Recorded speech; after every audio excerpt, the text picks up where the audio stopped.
네, 씹는 즐거움을 100세까지 오래오래 치아 튼튼 프로젝트 치아 건강 닥터스. 안녕하세요, 윤경빈입니다. 안녕하세요, 정주은입니다. 네. 자, 여러분의 치아 건강 지킴이 치아 건강 닥터스, 오늘도 뻔하지 않은 재미있는 내용들 많이 준비했는데요. 치아 건강 상식부터 상담까지 오늘 저희와 함께 하시면서 모두 얻어가셨으면 좋겠습니다. 네, 꼼꼼하게 저희가 하나하나 챙겨드릴 테니까요. 저희와 함께 참여해 주시고요. 참여 방법 좀 알려드려 볼까요? 네. 우선 전화로 신청이 가능합니다. 서울 전화 02-6677-0012번, 6677-0012번으로 전화 주셔도 되고요. 네. 문자로도 가능합니다. 샵 8181번으로 자신의 치아 고민들 보내주세요. 여러분들의 많은 참여 기다리고 있겠습니다. 네. 자, 그럼 치아 건강에 지식도 쌓고 궁금증도 해결할 수 있는 치아 건강 닥터스 힘차게 출발해 보겠습니다.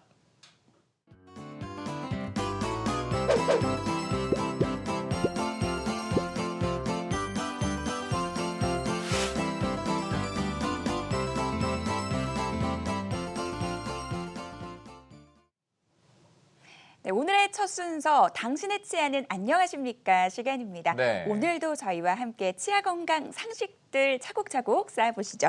이인석 원장님 모시고 이야기 나눠볼게요. 원장님 어서 오세요. 네, 안녕하세요. 네, 안녕하세요. 어서 오시죠. 자, 오늘은요, 제가 한번 답을 드리고 질문을 해볼게요. 네. 네, 오늘 그 질문은 혹시 그거 알고 있었어요? 어떤 거요? 충치가 만성 질환 중에 하나라는 거?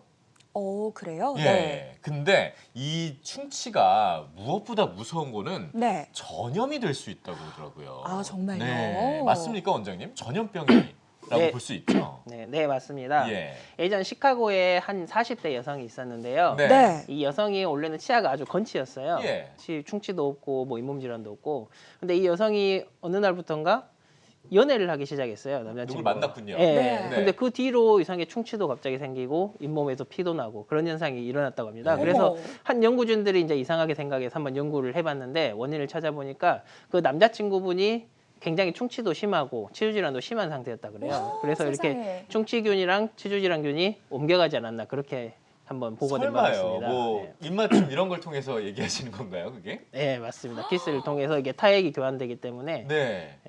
세균이 충분히 옮겨갈 수 있습니다. 타액을 통해서 충치가 옮겨간다. 네. 너무 정말 충격적인데요. 충격적인 사실이네요. 예. 양치만 잘하면 충치 관리할 수 있을 줄 알았는데 남자친구도 잘 사귀어야지. 아, 남자친구가 치아 건강. 잘못했네. 네, 치아 건강 지킬 수 있을 것 같아요. 아니 예. 근데 그러면은 사실 이 TV 보시는 뭐 부모님들도 많이 계실 것 같아요. 네. 자녀분들 계신 분들.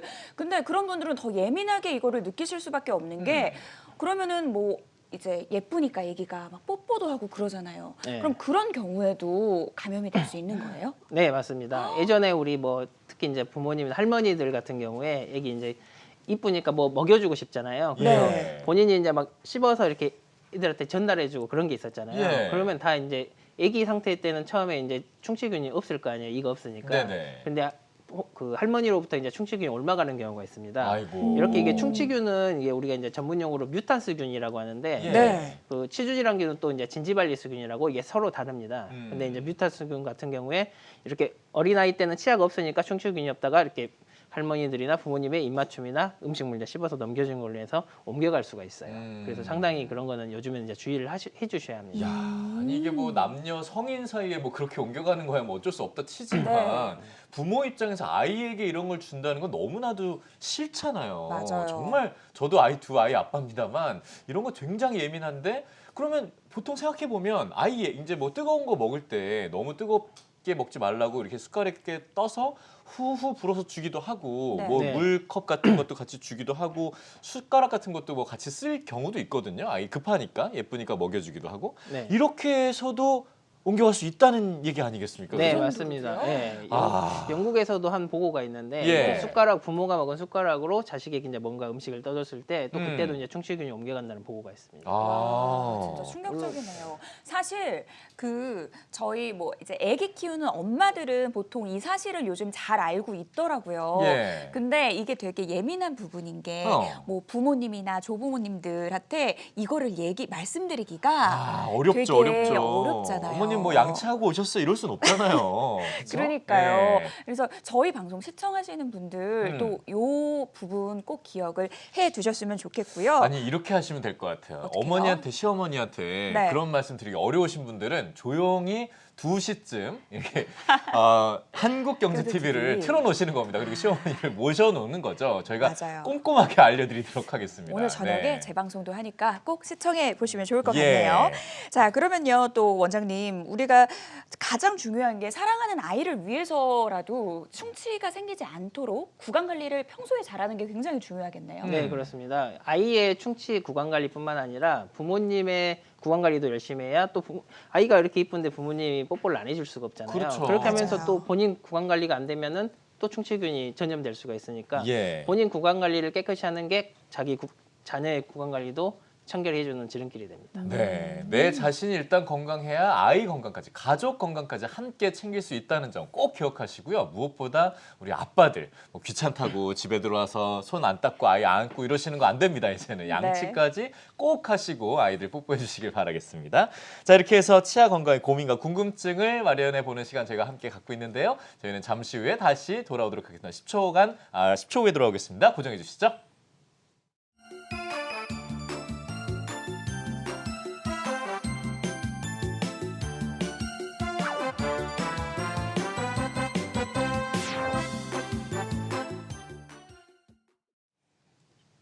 네, 치아 건강의 고민과 궁금증까지 한꺼번에 싹 해결해 드리도록 하겠습니다. 건강하십니까?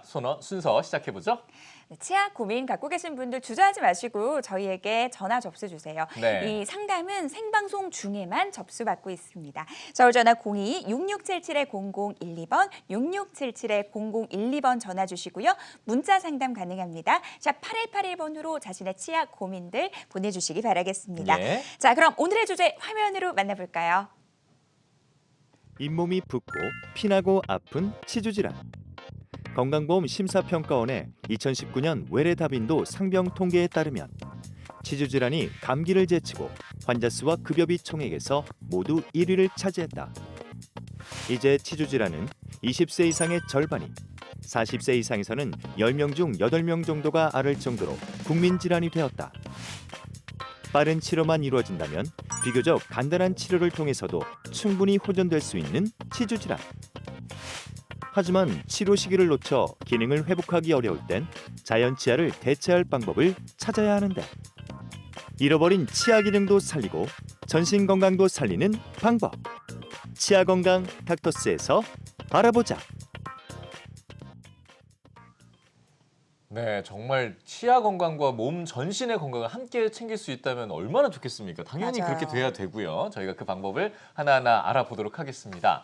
자, 그러기에 앞서서 몸은 항상 어디가 아프면 우리한테 신호를 보내잖아요. 근데 치아 질환과 관련해서는 아무래도 뭐 잇몸에 붓는다든가 양치질 같은 거 할 때 피가 나면 이게 바로 우리 몸에 보내는 신호라고 볼 수 있다고요? 네, 그렇습니다. 우리가 예. 이제 충치 같은 경우에는 치통이라고 하죠. 애리듯이 예. 이제 아픈 그런 특징이 있고, 우리가 이제 치주 질환이라고 하면은 잇몸이 이제 묵직하게 잔통같이 조금 오게 됩니다. 그래서 네. 이제 초창기 이제 증상이 잇몸이 붓고 피가 나는 거, 이런 거에서 이제 음. 그림으로 다시 한번 살펴보면은 네. 이렇게 우리 첫 번째 이제 그림이 충치죠. 이렇게 치아 자체 이렇게 와동이 형성돼서 이게 썩었다고 보통 표현하죠. 우리 치아 우식증. 예. 이런 거는 이제 치료를 이제 충치 치료를 하면 되고, 이제 가장 중요한 게 이제 잇몸병. 아. 잇몸병을 이렇게 오. 치석 같은 게 제거가 안 되고 양치질이 잘 안 됐을 때 치석들이 이게 조금씩 쌓이게 됩니다. 그러면 네. 주변으로 이쪽은 치석이 좀 없는 보이는 선홍색의 약간 맑은 색깔이 되는데, 이렇게 치석 네. 많이 쌓이는 데는 좀 발적돼 있죠, 빨갛게. 오. 그러면 이제 건드리기만 해도 칫솔질 때 이제 피가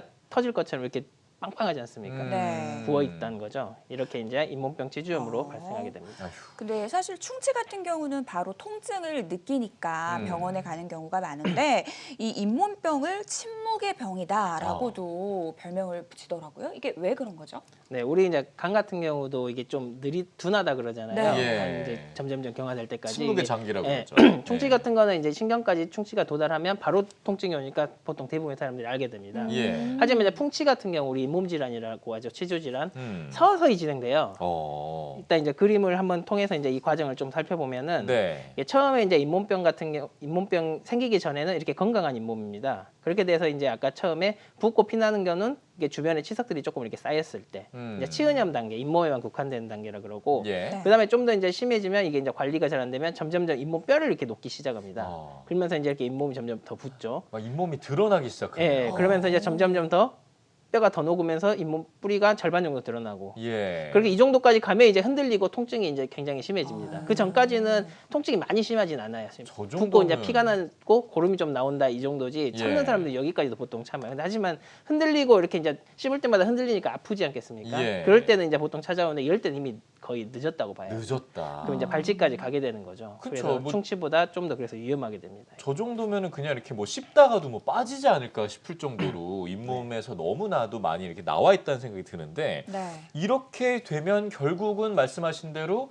발치를 하면서 치료를 해야 될 것 같거든요. 네, 그렇죠. 발치를 한다는 건 결국은 이가 없어진다는 건데 네. 이런 경우 어떻게 좀 치료나 도움을 드릴 수 있는 겁니까? 물론 이게 치아 중에 어느 중간 정도 치아가 하나 정도 이렇게 뭐 발치를 하게 된다 그러면은 우리가 할 수 있는 방법이 이제 이게 브릿지라든가 치아 네. 양쪽 치아를 깎아가지고 이제 씌우는 거죠. 브릿지가 다리라는 뜻이잖아요. 예, 예, 예. 그래서 양쪽에 지대치가 있는 상태를 끼우는 걸 브릿지라 그러고. 그러니까 뭐 그걸 지지대로 활용을 예, 해서 이제 옆에를 쓴다는 예, 얘기죠. 그렇죠. 예. 그리고 또 그 하나에 이제 임플란트 하는 방법이 있고 또 치아가 근데 하나가 아니고 또 여러 군데가 이렇게 많이 안 좋아서 이제 빼게 되는 경우가 있잖아요. 예. 그럴 경우에는 이제 우리가 쓸 수 있는 게 부분 틀니가 있습니다. 음. 이렇게 부분적으로 그 빠진 부위만 인공실내에서 틀니 같이 끼우고 또 그 부위도 물론 마찬가지 임플란트로 대체를 할 수가 있습니다. 예. 하지만 이제 치아가 완전히 다 없는 경우, 네. 치아가 다 빠진 경우에는 이제 완전 틀니로 예전 같이 이제 임플란트가 없던 시기에는 완전 틀니로 들어가던가 요즘에는 이제 임플란트가 워낙 발전이 돼 있으니까 임플란트로 이제 전체 들어갈 수도 있고 또는 이제 부분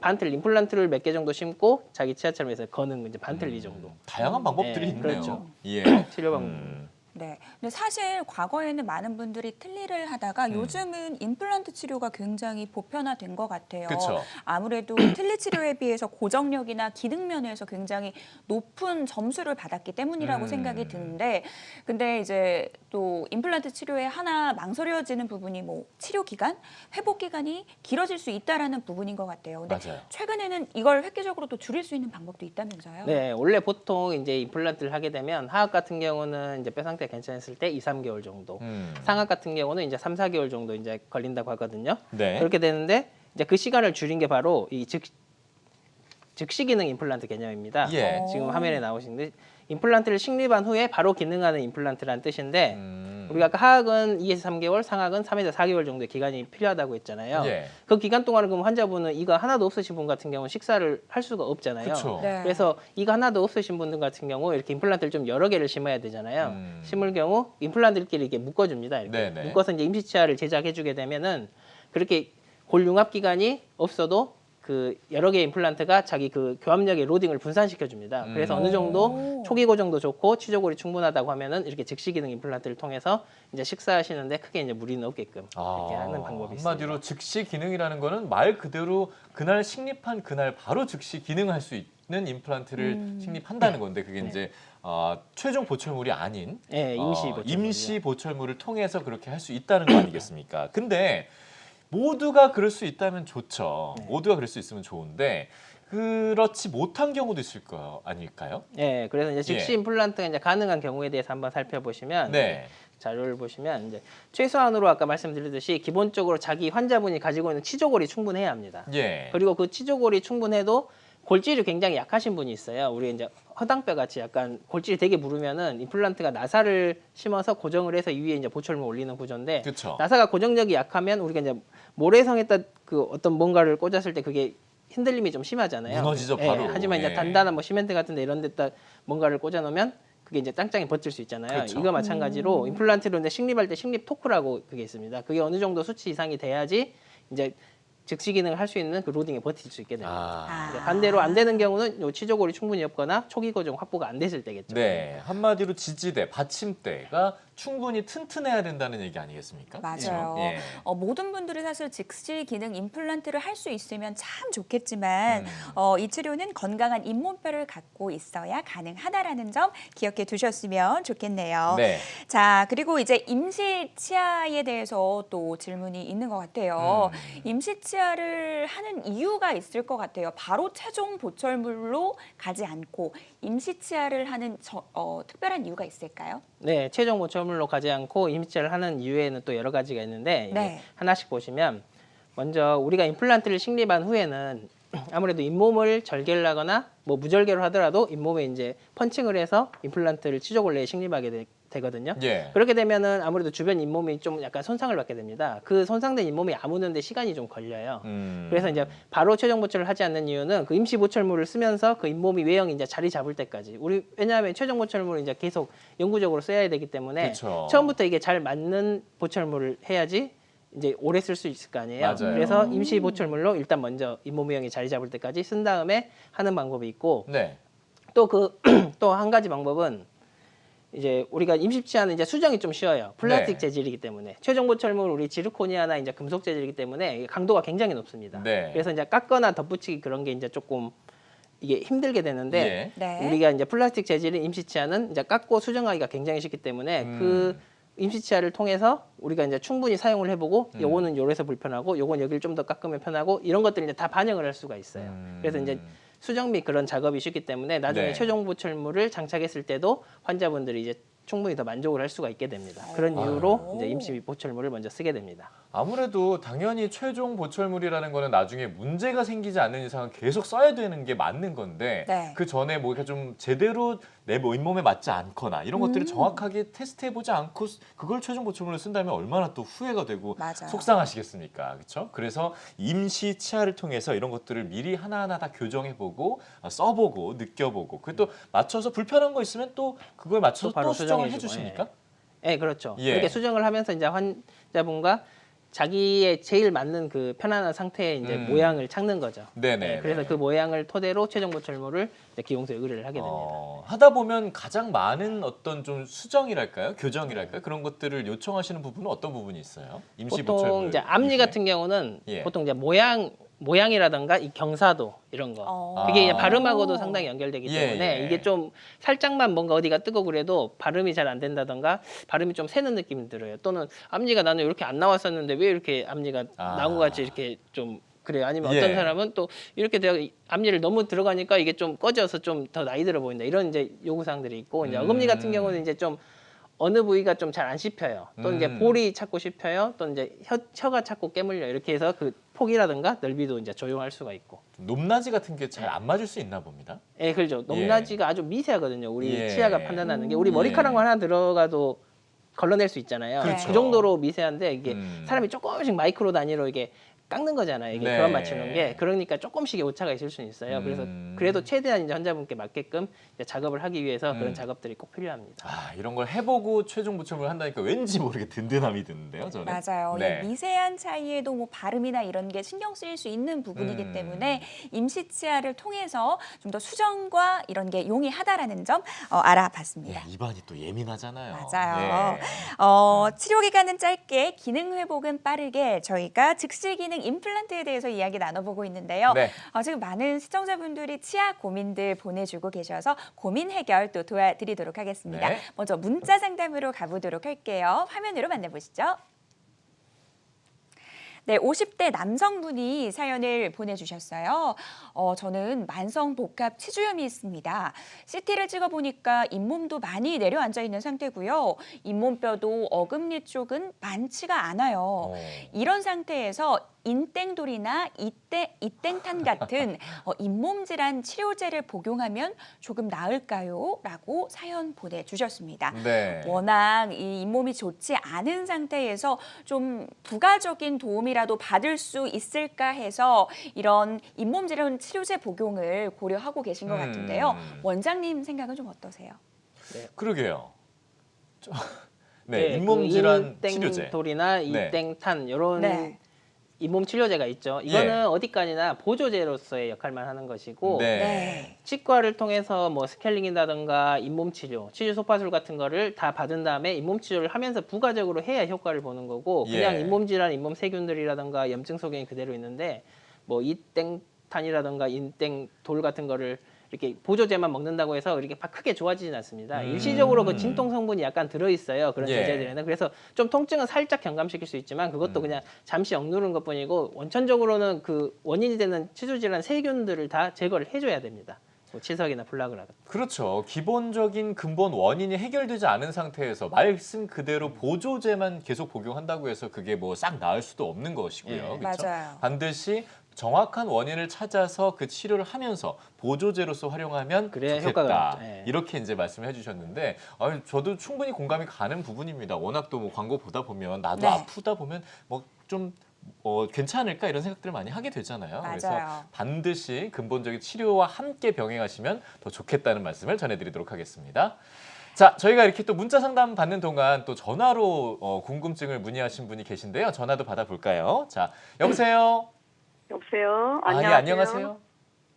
안녕하세요. 안녕하세요. 예, 예, 반갑습니다. 전화 주셔서 고맙습니다, 어머님. 네. 실례지만 네, 네. 연세 좀 여쭤봐도 될까요, 어머니? 67이요. 아, 67이시고 지금 사연을 저희가 미리 좀 들어봤네요. 제작진을 네네. 통해서 저희가 사연을 받아봤는데 어머님 상황이 지금 잇몸이 동그랗게 부어오르고 그 부근에 네. 치아에 통증도 있으신 거잖아요. 그렇죠? 오. 예, 예, 네. 예. 근데 치과를 가보셨는데 별 이상이 없다고 하는 거군요. 치과에서 사진 찍고 다 했는데 예. 네. 치아하고는 상관이 없다고 예. 이비인후과 가라래 갖고 이비인후과에서 치료를 했는데 예. 계속 잠 오는 양 잠만 자고 아이고. 통증이 진통만 약간 가라앉았다 다시 또 그래가지고요. 아유, 많이 답답하시겠어요. 뭐 괜찮다고 하는데 자꾸 그렇게 불편함을 겪으시니까. 그러면 그 증상들을 좀 구체적으로 원장님과 직접 나눠보시는 게 제일 좋을 것 같습니다. 원장님이랑 네, 한번 얘기 감사합니다. 나눠보시죠. 원장님 전화 네. 좀 받아주시죠. 네, 안녕하세요, 어머니. 안녕하세요. 예, 혹시 그 아픈 치아가 그 위쪽의 어금니 쪽인가요?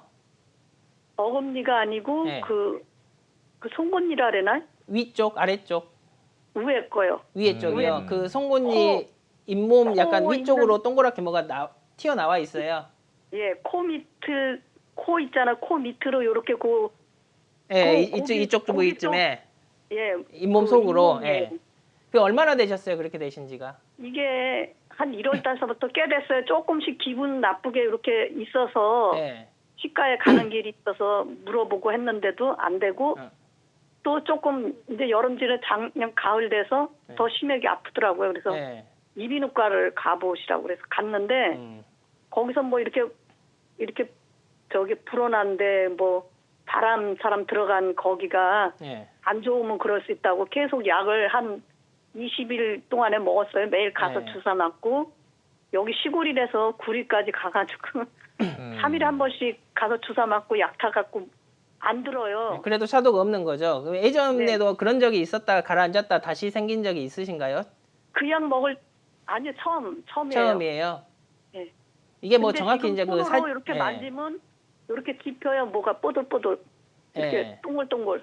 예. 그 많이 아파요. 예, 동글동글 뭐가 그리고 났다는 거죠 잇몸 쪽으로 이렇게. 예, 그리고 이렇게 그걸로 내려와서 이빨을 이렇게 송곳니를 하면 아프죠. 약간 송곳니 쪽이 아프죠. 사끈사끈한 것 같고. 예, 혹시 그 엑스레이랑 다 찍어 보셨나요? 그 치과 가셔서? 그 치과에서는 엑스레이 거기서 임플란트를 해놓으라고 그거 다 했지요. 아, 엑스레이 찍어 보셨어요? CT랑 다 해서.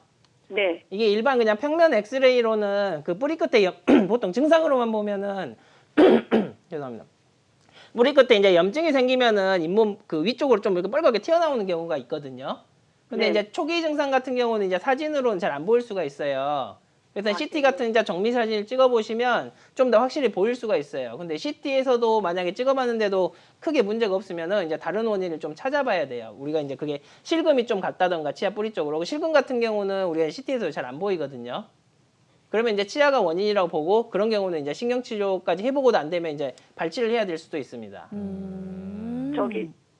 저 선생님 그 송곳니 이빨이가 뿌리가 그 꼭대기까지 가요. 코. 예, 겉에서 뿌리가 코. 상당히 송곳니가 길어요. 코 옆에 여기까지 뿌리 끝이 있어요. 네네. 예. 여기까지 아. 그래 여기까지가 아플 수 있어요. 코 바로 옆에까지 뿌리가 거기까지 길어요. 네네네. 지금 손 단데 고기가 많이 아주 예, 부어 있죠. 예. 아마 그러면은 일단 CT랑 안 찍어 보셨으면 한번 찍어 보시고 그래도 원인이 안 되면 이제 신경 치료를 안 된 치아면은 신경 치료를 먼저 한번 해 보시고 그래도 안 되면 이제 그다음에는 발치를 하셔야 돼요. 발찌가 뭐예요? 이를 이제 그 빼고 이제 뭐 다른 치료를 들어가야 돼요. 그 치아 놔두면 이제 계속 이렇게 부으시니까. 네, 우선은 어머님께서 지금 많이 네. 불편하셔가지고 이렇게 답답한 마음으로 전화를 주셨는데 지금 원장님 말씀은 어쨌든 사진상으로는 정확하게 안 보일 수 있기 때문에 CT 같은 정밀 검사를 통해서 잇몸 상태를 좀 체크해 보시고 그에 따른 치료 방향을 좀 잡아보시는 게 필요하다는 말씀을 해주셨으니까요. 좀 번거로우시겠지만 다시 한번 좀 병원을 방문하셔서 정확한 정밀 검사를 좀 받아보시는 게 필요할 것 같습니다. 네. 이렇게 해서 또 시청자분들의 고민 해결 도와드렸어요. 네. 계속해서 즉시 기능 임플란트에 대해서 좀 궁금해하시는 분들 많으니까 예. 이야기를 좀 나눠보도록 할게요. 그렇죠. 네. 네. 즉시 기능 임플란트에 대해서 저희가 계속 알아보고 있었습니다. 뭐 일단은 조금 전에 말씀드렸던 부분이 당연히 이걸 받쳐줄 수 있는 잇몸 건강 자체가 일단 기반이 돼야 이런 것들을 할 수 있다라는 네. 말씀을 드렸는데 자, 뭐 지금 사연을 통해서 한번 즉시 기능 임플란트를 어떻게 도와주신 분을 한번 살펴보면 좋겠습니다, 원장님. 네. 자, 이분 보면요. 지금 비교적 예후가 좋았던 사례일 텐데 즉시 기능 임플란트에 대해서 딸 결혼식을 앞둔 50대 오. 아버님께서 즉시 좀 임플란트가 필요하셨나 봅니다. 네, 이제 딸 결혼식이 있으니까 이제 이가 좀 없잖아요. 예. 그러면 네. 좀 사진도 찍고 해야 되잖아요. 음. 그래서 한번 사례를 한번 살펴보시면 예, 지금 좌측 사진 보면 이게 처음 초진으로 내원하셨을 때 이게 사진입니다. 예. 보면은 앞니요 한 6개 정도, 이게 송곳니에 송곳니 정도까지만 이렇게 있고 이 네. 치아들도 다 그렇게 썩 좋은 상태는 아니에요. 음. 아래쪽 치아들은 다 흔들리고 지금 농도 많이 나오고 그런 상태였습니다.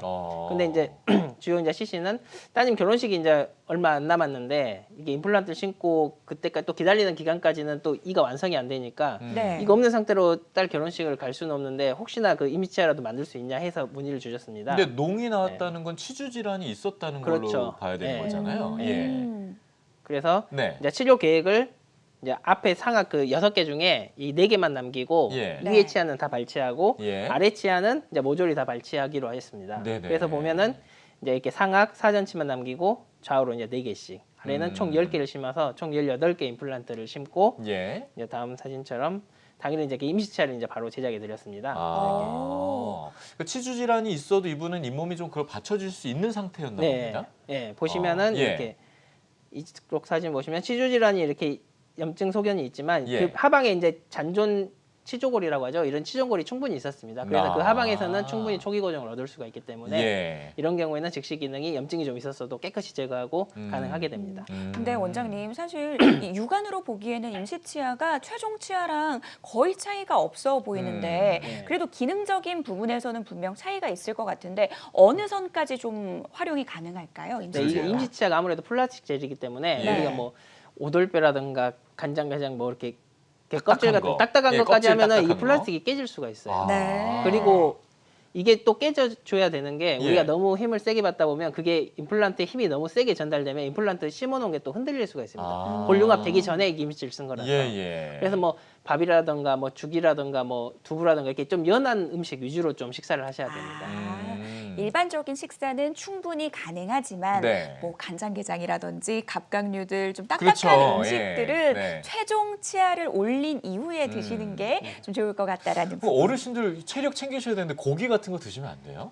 고기도 좀 예. 아직은 좀 질기잖아요. 네. 그래가지고 힘이 고기랑 뭐 이렇게 질긴 음식들이 힘이 굉장히 많이 들어갑니다. 이게 가르면서 이렇게 씹어줘야 하기 때문에 예. 그러면 좀 무리가 갈 수가 있어요. 좀 연한 불고기 같은 거 정도. 연한 거 정도만 예. 좀 가볍게 좀 잘게 쪼개서 조금 드시는 게 추천드립니다. 알겠습니다. 일단은 임시치아를 쓰는 동안만큼은 당연히 맞아요. 임시치아라는 이름이 붙은 만큼 조금 주의하셔서 생활을 하셔야 될 것 같아요. 그렇죠? 네, 맞습니다. 네. 사례 계속해서 만나보면서 네. 이야기 나눠볼게요. 이번에도 아버님이신데 60대시네요. 근데 이분은 60대신데도 윗니가 하나도 없으세요. 아이고. 네, 그 사진을 이제 또 한번 보시면 네. 예. 처음에 이분은 이제 오른쪽 위에 이쪽이 오른쪽이거든요. 사진상에는. 예. 네, 오른쪽에 이게 송곳니가 하나 있었어요. 처음에는. 예. 근데 이제 송곳니 하나에 걸어서 이제 부분 틀니를 쓰고 계신 거죠. 위아래 이렇게.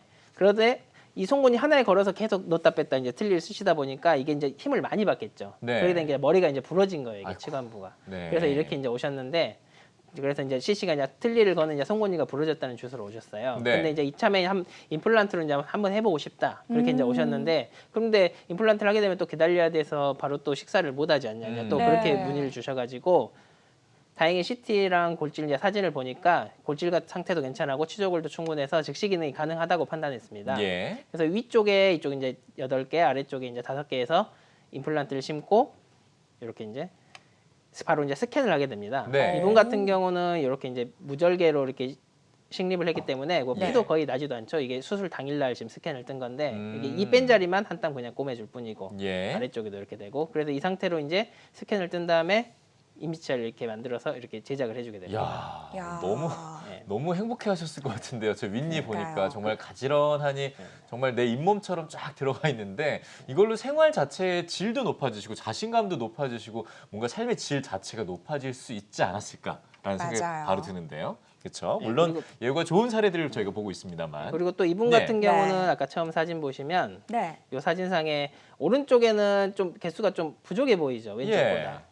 그럼 이분 나이를 한번 봐보시면 64세잖아요. 예. 네. 우리나라 이제 건강보험에서 65세 이상부터는 임플란트 2개를 보험으로 해주게 됩니다. 무료로. 무료는 아니고 30% 자기 부담금, 아, 국가에서 네네네. 70% 지원해주고 그렇기 예. 때문에 이거는 이제 곧 몇 개월만 있으면 65세가 되시거든요. 예. 그래서 이제 오. 그때 나머지 2개는 그 혜택을 좀 받고 싶다고 하셔서 2개를 남겨놓고 일단 이쪽 먼저 들어가고 나서 와. 하기로 하셨습니다. 환자의 경제적- 상황에 맞춤 서비스까지 해주시군요. 맞아요. 근데 이런 것들은 너무 중요합니다. 사실 뭐 물질적으로도 어느 정도 부담이 될 수 있는 부분이 분명히 있으니까요. 그럼요. 그렇죠? 특히 임플란트 치료의 경우 비용적인 부담이 돼서 좀 치료를 망설이시는 분들도 있으실 수 있기 때문에 네. 이런 뭐 국가에서 지원이 된다라는 부분들 굉장히 또 개인적으로 보탬이 되실 것 같네요. 꼼꼼하게 그런 것들은 연세에 맞춰서 좀 챙겨 보시는 게 필요하죠. 맞아요. 네, 모두가 누려보셨으면 좋겠고요. 네. 치과 원장님들과 좀 잘 상의하셔서 또 진행을 해보셨으면 좋겠습니다. 자, 다음 사례도 좀 봤으면 좋겠는데요. 네. 이분은 비교적 젊은 분이에요. 40대 분이신데 뭐가 어떤 문제가 있었습니까? 네, 이분 같은 경우는 지금 49세로 이제 앞분들보다는 좀 젊으신 분인데 예. 네. 이제 치아가 전체적으로 흔들리고 다 고름이 나온다고 이렇게 주소로 오셨습니다. 예. 그래서 이제 사진을 보니까 전체적으로 치조골이 상당히 다 이렇게 내려앉아 있고 전체적으로 안 좋은 상태였습니다. 거의 다 살만 치아는 별로 없었는데 이분께 이제 경제적 비용도 있고 그동안에 이제 좀 또 한 번에 다 치아를 빼게 되면 상실감도 이제 클 것 같다고 해서 예. 이쪽 이제 좌측 상악 좌측과 이제 하악 좌측 앞니 쪽만 먼저 하기를 원하셨습니다. 예. 그래서 이제 이쪽 상악 좌측에 3개를 심고 아래쪽에는 이제 8개 이렇게 심어가지고 임플란트를 이제 진행하게 되었습니다. 예. 그래서 이분도 마찬가지로 식사를 이제 하셔야 되니까 네. 이렇게 심고 나서 이분 같은 경우는 이제 염증이 심해가지고 조금 이제 절개를 하게 됐습니다. 그래서 이제 염증을 다 제거하고 뼈 이식까지 하고 이렇게 이제 봉합을 한 사진입니다. 아, 그리고 뼈 이식은 아무래도 잇몸이 부족했기 때문인 거잖아요. 예, 잇몸 그렇죠? 뼈가 어느 정도 부족했기 때문에 예. 그래서 여기는 임시치아를 이렇게 하게 됩니다. 뼈 이식을 하고 나서 이렇게 잇몸을 임플란트를 식립하기까지는 보통 어느 정도 기간이 좀 걸리나요? 뼈 이식을 안 할 경우는 아까 하악 같은 경우 2, 3개월, 상악 같은 경우 3, 4개월이라고 했잖아요. 예. 뼈 이식을 하게 되면 뼈 이식 양에 따라서 또 기간이 다른데 당연히 이제 다르겠지만. 상악 같이 잔존뼈가 예를 들어 10%도 안 되고 임플란트 전체 길이에 뭐 예. 이 시간 인공뼈가 한 90% 된다고 하면 6개에서 8개월, 길게는 1년까지 가는 사람도 있습니다. 아. 그 뼈가 굳으려면 상악동 수술 같은 경우. 예, 예. 윗몸은 그렇고 네, 아래 같은 윗몸은- 경우에 이제 뭐 그래도 절반 이상이 자기 임플란트 자기 뼈에 담겨 있고 그 나머지를 이제 인공뼈를 이렇게 대체하는 경우에는 그래도 한두 달 정도는 더 기존 뼈가 많을 때보다는 더 걸린다고 보게 됩니다. 그래서 하악 같은 경우에서 한 3, 4개월, 상악은 한 4, 5개월 정도 생각하시면 됩니다. 비교적 젊은 나이에 좀 치아가 불편하셔가지고 네. 굉장히 걱정이 많으셨을 것 같은데 또 여러 가지 또 즉시 기능 임플란트 치료를 통해서 빠르게 기능을 회복하실 수 있었다고 하니까요. 굉장히 저도 마음이 든든해집니다. 네. 다만 저희가 예후가 좋은 환자분들을 사례를 중심으로 얘기를 나눠보고 있는데요. 환자들마다 치료의 효과는 조금 다를 수 있다는 점 명심해 두시기 바라겠습니다. 네. 네, 계속해서 좀 사례 만나보도록 할게요. 예. 이번에는 좀 충치가 심했던 환자분이었다고 들었어요. 네, 다음 환자분은 보시면 네. 53세 남성분이었는데 이제 앞에 보시면은 아래쪽에 치아가 머리가 없죠, 다 충치로 그러네요. 썩어가지고 아이고. 다 뿌리만 남아 있는 상황입니다. 예. 오히려 임플란트 하기에는 이 치주 질환, 아까 치과 질환에 크게 두 가지 있다 그랬잖아요. 예. 충치랑 잇몸 질환. 예. 네. 이게 충치보다 잇몸 질환이 훨씬 임플란트에는 안 좋습니다. 아, 그렇죠. 왜냐하면 잇몸 뼈에 심어야 되기 때문에 맞아요. 임플란트는 또 금속이지 않습니까? 예. 그래서 충치가 생기지 않아요. 음. 대신 치조골에 심기 때문에 우리 자연치 잇몸 질환 같이 잇몸 질환은 생기게 돼요. 염증 같은 게 생길 예, 수도 그래서 있고요. 이렇게 충치로 이렇게 많이 되신 분들은 임플란트 하기에는 오히려 더 나은 조건이 됩니다. 어. 예, 자기 뼈는 충분히 있으니까. 다행이네요. 예. 그나마 충치가 이럴 때 예. 도움이 될 줄이요. 예. 그래서 이렇게 충치가 이제 심한 뼈들을 아래쪽은 이제 다 빼고 위에도 이렇게 앞니 6개만 남겨놓고 어금니 쪽은 임플란트로 하기로 했습니다. 네. 그래가지고 이렇게 심고 이제 바로 임시자가 이렇게 와. 들어가게 됩니다. 충치. 야, 이게 충치 같은 경우는 그래도 잇몸까지는 훼손을 덜 당한 상태이기 그렇죠. 때문에 치아 자체에만 국한해서 시켜줍니다. 예, 이렇게 또 바로 즉시 기능 임플란트를 하기에는 오히려 상황이 낫다라는 훨씬 낫죠. 것도 우리가 좀 확인해 볼 수 있었던 것 같고요. 네. 다음 사례는 또 어떤 케이스였는지도 바로 만나봤으면 좋겠는데요. 네. 예, 다음 보시면 이제 61세 남성분이셨는데 예, 이 보시면 위에는 임플란트라든가 자기 치아로 이가 다 있어요. 예. 아래쪽은 끝에 어금니 2개 쪽만 이가 있고 앞쪽은 전혀 없죠. 이게 이제 임시 틀니를 좀 쓰고 계셨어요. 네. 근데 이제 타 지역에서 임플란트를 다 진행하고 이제 여기도 이제 하고 싶었는데 이제 타 지역으로 다시 이사를 와가지고 예. 이제 진행을 못하고 임시 틀니를 계속 쓰고 있었다고 하더라고요. 아, 예. 네, 그래서 그 어르신들 같은 경우에 지금 사진을 바로 좀 파악을 못 하실 수도 있으니까요. 네. 조금만 천천히 설명해 네, 주셔도 좋을 것 이렇게 같아요. 이가 원장님. 네. 이가 이렇게 하나도 없으니까 이제 예. 이를 이 부위에 네. 임플란트로 이제 채워 놓고 싶다는 주소로 오셨어요. 예. 그래서 이제 임시 틀니 그러면은 임플란트를 환자분께서 심고 나서 또 이제 이가 없는 기간이 생기지 않냐 이제 위에 이제 해 보고 나서 이제 그때 그 기억이 있을 거 아니에요. 심고 예. 나서 이제 이가 없는 기간이 몇 예. 개월간 있었다는 거. 그래서 아니 그래서 즉시 기능 임플란트에 대해서 이제 설명을 드리고 예. 이를 심고 나서 치조골이 충분하면은 바로 이제 임시자까지 제작이 가능하다 하고 설명을 드리고 뭐 CT를 분석해 보니까 다행히 골질이랑 치조골은 충분했습니다. 네. 그래가지고 다음과 같이 이렇게 식립을 해드리고 이분 같은 경우는 이제 무절개로 이렇게 식립되기 때문에 이제 출혈이라든가 이런 게 거의 없는 거를 알 수가 있죠. 그래서 예. 임시치아를 이렇게 완성을 시켜드렸어요. 네. 아무래도 과거에 임플란트 치료를 받아보셨던 분들은 자신의 경험에 의해서 치료 기간이 너무 길어지는 거 아니야? 맞아요. 뭐 이런 걱정들 하실 것 같은데 요즘은 또 기술이 진보했기 때문에 음. 즉시 기능 임플란트가 가능하다라는 점, 그런 불편들이 많이 축소가 됐다라는 점, 시청자분들이 굉장히 위안이 되실 것 같습니다. 맞습니다. 네. 이분 같은 경우도 그랬지만 이제 틀니를 사용하시다가 임플란트로 그 변화를 바꾸시는 분들이 굉장히 많을 것 같아요. 갈아 아무래도 끼우시는 분. 틀니가 좀 불편하잖아요. 네, 네. 그렇죠. 네, 그런 사례 좀 만나볼까요? 네, 다음 환자분을 보시면 이분 네. 63세 남성 환자분이신데 이쪽 좌측이 초진 씨의 사진입니다. 먼저 위에는 앞니 쪽밖에 없고 네. 아래쪽은 이쪽 좌측에 2-3개씩 치아가 있고 이제 부분 틀니를 걸어서 사용하고 계셨어요. 근데 지금 이쪽 치아, 왼쪽 아래 요 2개 치아가 많이 흔들리고 아프다고 이제 주소로 내원하셨습니다. 네. 그러면서 이제 요거를 이제 발치를 하게 될 상황이 돼가지고 다시 또 틀니를 하는 것보다는 임플란트로 이제 아래쪽이라도 한번 써보고 싶다. 그래서 괜찮으면 이제 위에도 한번 고려를 중이다 이제 그렇게 말씀을 하셨어요. 예. 그래서 네. 위에는 뭐 아직 크게 뭐 불편한 건 없으시다고 하셔서 이 부분 틀니 그대로 쓰시고 아래는 이제 요거 2개를 빼고 나머지 이제 임플란트를 이렇게 우측에 2개, 좌측에 이렇게 6개를 심어서 이제 임플란트로 치료를 계획을 잡았습니다. 네. 그리고 나서 이제 또 바로 임시치아를 이렇게 장착을 해줬는데 이게 처음 내원 시에 위에 이제 틀니 사진과 아래쪽 틀니 아까 치아가 양쪽에 2-3개씩밖에 없었잖아요. 네네. 네. 그렇게 이런 아래 부분 틀니를 끼고 계셨어요. 음. 그래서 이제 여기를 빼게 되니까 이제 그 틀니는 맞지가 않기 때문에 바로 예. 이렇게 당일에 임시치아를 제작해서 이렇게 식사를 하실 수 있게 만들어 드렸습니다. 네, 아니 전 진짜 궁금합니다. 환자분들 입장에서 보통 이렇게 틀니를 착용하시다가 임플란트로 갈아타신 경우에 만족도가 어느 정도 되는 것 같아요, 원장님? 전 진짜 궁금합니다. 틀니보다 임플란트가 보통 저장이 한 4배, 5배 정도 더 세게 저장력이? 되거든요. 예. 네. 틀니는 아무래도 잇몸에만 이제 물론 임플란트 틀니라든가 좀 걸어 쓰는 부분 틀니는 저장력이 조금 더 높을 수 있겠지만 네네네. 완전 틀니 기준으로 보면 이제 그 정도 차이 난다고 합니다. 씹을 수 있는 예, 힘이. 그러면은 보통 이제 틀니로 깍두기나 이런 거 사과 같은 걸 씹을 땐 좀 버거웠을 그런 상황이 예. 이제 임플란트로 했으면은 충분히 이제 그게 똑같이 기존의 자연치가 있을 때와 같은 이제 저장력을 감당할 수 있는 거죠. 그러면 이제 음식을 먹는 이제 질부터 약간씩 좀 달라지게 되죠. 그렇죠. 예. 씹는 즐거움이 생기시겠네요. 말 그대로. 그러니까요. 네. 그야말로 삶의 질이 진짜 올라가셨을 것 같은 게 네. 저는 뭐 이제 주변에 뭐 예전에 틀니를 하셨던 분들이 네. 틀니를 요리를 하고 식사를 하면 맛이 잘 안 느껴진다. 아, 이런 얘기를 하시는 그 분들이 정도예요? 계셨어요. 근데 예. 아무래도 저작 능력이 향상되다 보니까 맛도 잘 느껴지고 삶의 질이 올라갔다라는 얘기를 들은 적이 있는데 이게 아무래도 진짜 저장력과도 관계가 있겠네요. 그럼요. 자, 저희가 계속 지금 사례를 만나보다 보니까 네. 조금 좀 숨이 가쁜데 원장님. 지금 사례 중에 계속 제일 중요한 부분이 잇몸 건강이잖아요. 네, 그렇죠. 그러니까 좀 쉬어갈 겸 한숨 돌릴 겸 네. 말 나온 김에 이 잇몸 건강을 잘 관리할 수 있는 방법 몇 가지만 좀 짚어주시죠.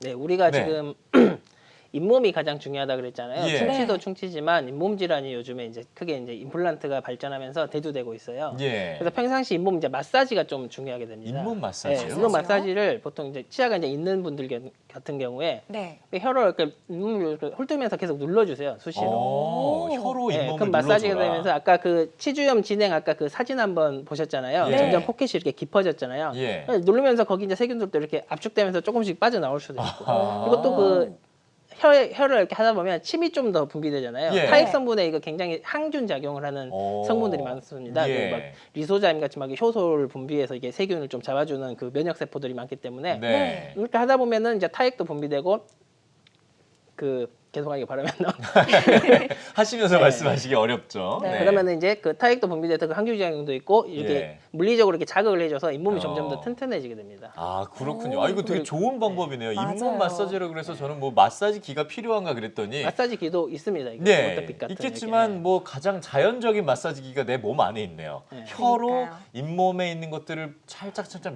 밀어주면 그 안에서 침도 고이기도 하고 거기 껴있는 것들이 이렇게 밀려 나올 수도 있는. 네. 근데 윗니와 아랫니 다 이렇게 해주는 게 좋습니까? 네, 잇몸을 이렇게 다 전체적으로 다 예. 훑어주는 게 좋습니다. 아, 그리고 또 자기 그렇군요. 전에 이게 소금물로 가글을 한 1분 정도 이렇게 해주시는 것도 도움이 예. 되는데 네. 우리가 이제 부종이나 이런 거 안 좋은 이 세균들 있잖아요. 예. 소금물 하면 소금물이 좀 짜잖아요. 예. 삼투압이 이게 물리 화학 시간에 배우셨죠? 이거 기억이 정확하게 나지 예, 않습니다. 이게 뭔 압력을 이용하는 압력에서 거. 이제 예. 그쪽으로 이제 이게 그 세균이나 이런 것들이 좀 이렇게 옮겨가게 됩니다. 부종 예. 같은 게 좀 어. 빠지면서. 그래서 좀 항염력 예전에 우리 뭐 약 같은 거 없을 때 뭐 소금으로 양치하니까 좋아졌다 막 그런 분들 있잖아요. 맞아요. 같이. 맞아요. 그런 이제 효과도 조금 기대할 수가 있습니다. 아, 그렇군요. 우리 시청자분들도 저희 그냥 TV만 보지 마시고요. 네. 이렇게 혀로 잇몸 마사지 하면서 잇몸 건강도 챙기시고 예. 또 치아 건강 상식도 쌓으시고 하면 맞아요. 좋을 것 같네요. 네, 지루하지 않게, 심심하지 않게 저희가 네. 만들어 드릴 수 있습니다. 자, 이번에는요. 우리 시청자분들도 고민 해결 도와드려 볼게요. 네. 이번에는 문자 상담 준비되어 있다고 하는데요. 화면으로 만나보시죠. 예. 네, 50대 남성분입니다. 평소 치주 질환 때문에 잇몸 염증이 있고요. 또 잇몸도 조금 내려가가지고 치아가 많이 보이는 상태입니다. 이게 잇몸뼈가 없는 건가요? 임플란트를 고민 중인데 임플란트 치료가 어려울지 걱정이 되네요. 라고 사연 보내주셨습니다.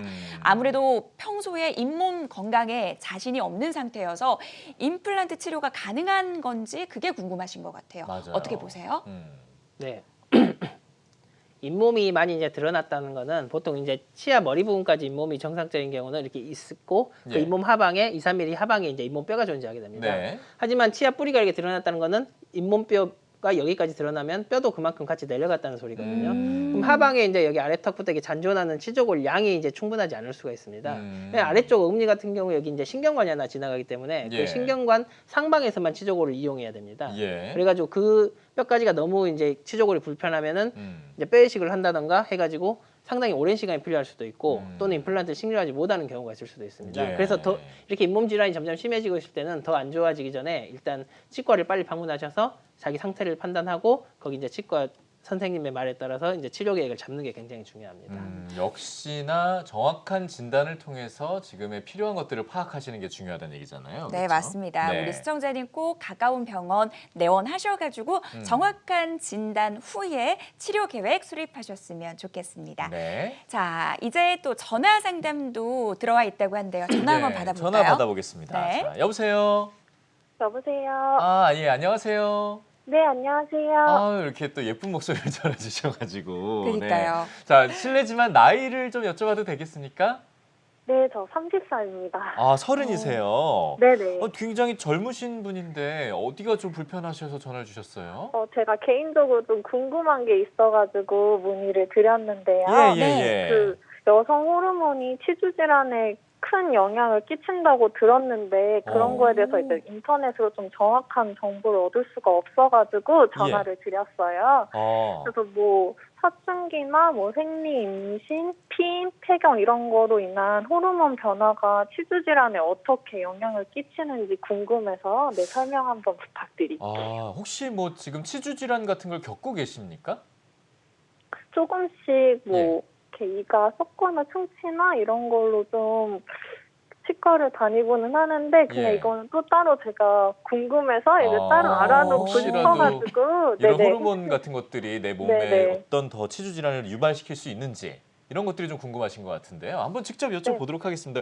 관계와 연관성이 있습니까, 원장님? 네, 안녕하세요. 안녕하세요. 네.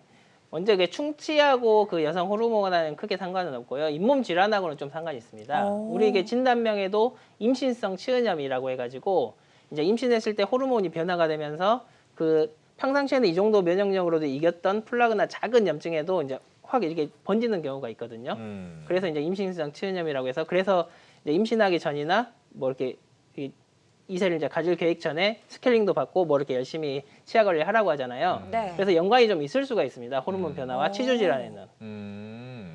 그러면은 사실 지금 뭐 임신이나 출산을 앞두고 계신 분들은 굉장히 이 문제에 대해서 네. 고민이 많으실 것 같아요. 네. 실제로 이게 영향이 있다고 하면 뭐 이제 출산을 앞둔 여성의 경우에는 좀 더 어떤 식으로 관리를 하는 게 좋을까요? 출산 계획을 갖기 전에 이제 네. 뭐 계획적으로 이제 출산 예정이시면 미리 치과를 방문해서 그 안 좋았던 치아들을 다 이렇게 치료를 하는 게 좋습니다. 그리고 이제 임신도 이제 뭐 초기, 중기, 말기 이렇게 있잖아요. 중기는 그래도 비교적 좀 안정한 시기이기 때문에 중간에 점검을 와서 이제 사진은 안 찍더라도 구강 상태라도 구강 검사라도 하면서 관리를 좀 해주시는 게 좋고 네. 대부분 치과 오셔가지고 뭐 출산 후에 한 1년 정도 치아 관리를 잘 못해가지고 굉장히 치주 질환도 심해지고 막 이도 막 아파서 오신 분들이 굉장히 많아요. 아이 때문에 다 예, 참느라고. 또 그러실 사랑니 때. 같은 부위도 임신 전엔 괜찮았는데 갑자기 더 부은 것 같고 이게 네. 당연히 호르몬 영향 때문에 조금만 염증이 생겨도 잇몸이 확 붓는 경우가 있어요. 그래서 이제 더 그런 사람들은 관리를 조금 더 신경 써서 해주는 게 좋습니다. 임신 전에. 아무래도 제가 여성이다 보니까 예. 궁금해지는 게 굉장히 많은 맞아요. 것 그럴 것 같아요. 같아요. 근데 이제 임신 중에는 우리가 뭐 약 하나 먹는 것도 조심스럽고 그렇죠. 병원 내원하는 것도 네. 상당히 조심스럽잖아요. 근데 임신 중에 만약에 치아가 아팠을 경우에는 그 치과 치료가 가능한 건가요, 별 이상이? 가능한 경우가 있고 네. 불가능. 예를 들어서 뭐 초기나 말기 같은 경우 이제 막 발치가 정도까지 해야 될 상황이면 또 약을 먹어야 되잖아요. 그러면 좀 이게 부담스러울 수 있잖아요. 예. 그렇다고 그거를 빼야 이렇게 막 부어서 막 이렇게 막 농이 차 있는데 이거를 치료를 안 할 수는 없어요. 예. 그러면 이제 네. 그 산부인과 의사 상의해가지고 이제 임신 중에도 이제 먹을 수 있는 뭐 항생제 이런 좀 안정적인 태아에 안정적인 약들이 있거든요. 그런 걸 이제 선별해가지고 이제 먹으면서 하는 방법이 있고 예. 충치 같은 거는 이렇게 누워 있기가 힘들어서 그러지 뭐 그 임신했을 때 이제 받는 거랑 크게 상관이 없습니다. 이게 네. 뭐 이렇게 혈액 타고 들어가는 건 아니기 때문에 간단한 충치 치료 정도는 할 수가 있지만 이제 예. 이를 빼고 이런 거는 이제 조금 주의를 하셔야 되죠. 그렇군요. 그래서 아무래도 그래서 잇몸 관리를 먼저 잘 하시는 게 네. 충치는 어느 때라도 일단 치료를 할 수가 있어요. 이런 얘기 들으니까 미리미리 그러니까 좀 더 그러니까요. 평소에 더 잇몸 관리, 치아 치주 관리 이런 것들 더 잘 해두셔야 될 것 같습니다. 네. 자, 저희가 이제 얘기 듣다 보니까요, 이런 것들이 좀 궁금합니다. 보통 대부분 이제 뭐 치주 질환 같은 것도 있겠지만 전신 질환이 있으신 경우 이런 분들은 어떻게 임플란트가 좀 가능한지 약 같은 거 진짜 많이 드실 수 있잖아요. 네. 괜찮을까요? 네, 우리 이제 예. 전신 질환에 우리가 가장 대표적인 게 이제 당뇨, 고혈압 있잖아요. 예. 그래서 이제 이렇게 화면 한번 보시면 예. 당뇨 같은 경우에는 이제 수로 감염 가능성이 증가하게 됩니다. 그래서 이제 수술 전후에 수술 전에도 술전 항생제를 꼭 드셔야 되고 네. 수술 후에도 안 아프다고 약을 안 드시면 안 돼요. 꼭 감염되지만 감염 예방 차원에서 항생제를 꼭 드셔야 되고 또 가급적이면 감염 가능성을 최소화하기 위해서 레이저나 이제 무절개를 이용한 최소 출혈 수술이 가장 이제 키포인트가 그쵸. 된다고 할 수 무절개. 있습니다. 또 네. 그 다음으로 이제 전신 질환 중 한 것 중 하나가 이제 고혈압 있잖아요. 아우, 너무 당뇨 많으시죠. 고혈압은 네. 너무 흔해가지고 예. 고혈압은 누구나 다 알고 있듯이 이제 출혈이 증가해요. 더 민감하죠, 그래서 뭐 출혈에. 아스피린이라든가 고혈압 약 드시는 분들은 항상 뭐 어디 뭐 수술하거나 뭐 할 때 약을 좀 끊고 하시라고 하잖아요. 예. 네. 그래서 꼭 3일 전부터는 약을 끊고 이제 레이저나 무절개 이용 여기도 최소 출혈 수술로 진행하는 게 굉장히 중요합니다. 그러니까 정확한 치료 계획만 세우게 된다면 이 전신 질환이 있어도 무리 없이 임플란트 치료를 받을 수 있다 이런 말인 것 같은데요. 네. 근데 사실 저희가 이렇게 설명 들어보는 것보다 전신 질환이 있는데도 임플란트 치료 잘 받았던 그 사례를 좀 보면 좋을 것 같아요. 맞아요. 원장님. 네, 한번 사례 한번 보시면 이게 70세 남성분이신데 당뇨 있고 고혈압 있고 천식이 있다고 하셨어요. 예. 근데 치아가 보시면 여러 개가 다 썩었죠, 위에가 보면. 그리고 흔들려요, 이렇게 썩고. 근데 이게 당뇨 고혈압 있으니까 이제 빼고 나서 임플란트를 해도 또 감염돼서 탈나지 않을까 그런 걱정이 있으셨어요. 네. 그래서 이제 그 주치의랑 이제 이렇게 의뢰서를 주고받는 경우가 당뇨 수치도 그래도 어느 정도 조절되고 고혈압도 이제 약을 어느 정도 끊고 진행을 할 수 있다 그래가지고 그 진단 하에 이제 이를 상악을 이렇게 다 발치하고 하악도 이쪽 어금니랑 뿌리 만남 어금니 발치를 하고 이렇게 임플란트를 식립하게 됐습니다. 예. 그래서 이분도 이제 식사를 하셔야 되니까 다행히 위에 골질 자체는 괜찮았어요. 그래서 이제 이렇게 식립하고 나서 오. 임시차 이렇게 제작해서 그래도 어느 정도 식사를 할 수 있게끔 진행된 경우입니다. 어쨌든 뭐 등치는 약 같은 것들만 잘 사실 조절하고 상의하게 되면 이렇게 전신 질환이 있는 경우에도 할 수 있다라는 걸 저희가 좀 확인을 해봤던 것 같고요. 네. 뭐 아까 저희가 사실 여쭤보긴 했습니다만 잇몸 마사지가 이제 잇몸 관리에 좋다고 말씀해 네. 주셨는데 네. 사실 임플란트와 잇몸을 같이 좀 관리할 수 있는 방법이 또 있다고 따로 들었습니다. 네, 그렇죠. 예, 어떤 게 있는지 좀 짚어볼까요?